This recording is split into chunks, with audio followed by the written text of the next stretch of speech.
9နှစ်သူကပြောထားပြီးသားသူရွေးကောက်ပွဲကို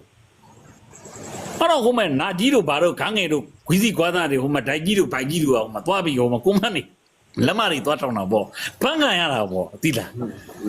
သူကိုတော်ကျော်တွေကလည်းလှုပ်ပြီးတဲ့အတိုင်းမနေဘူးဟိုကမလုပ်ဘူးရှောင်းတာမဟုတ်ဘူးမရှောင်းဘူးဟိုမဲ့ဂါကြီးတို့နာကြီးတို့ဟိုမဲ့ဒိုင်တာတွေဖြစ်ပြီးဟိုမဲ့ဟိုတွေကဖမ်းခံကျော်ဝင်းထွတ်တို့ဖမ်းခံရတာပေါ့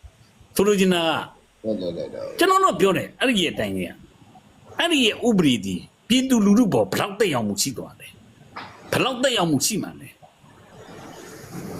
ဟောတက်ရောက်မှုကအခုအဲ့လိုဖြစ်သွားပြီဒီလို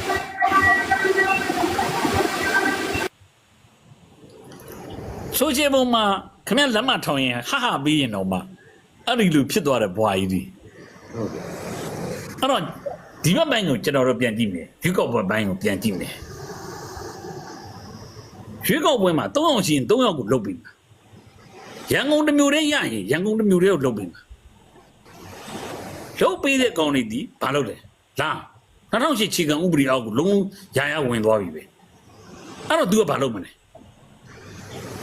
ဟိုအရွေးမခံနေတဲ့နေရာတွေကို तू ကဘာလုပ်တယ်အခုစစ်ဝတ်စစ်တိုင်းအကုန်ချုပ်ခမ်းမလိုက်တာစစ်ဝတ်စစ်စားတွေအကုန်ချုပ်ခမ်းပြီးတော့ဘာလုပ်တယ်အခုတနေ့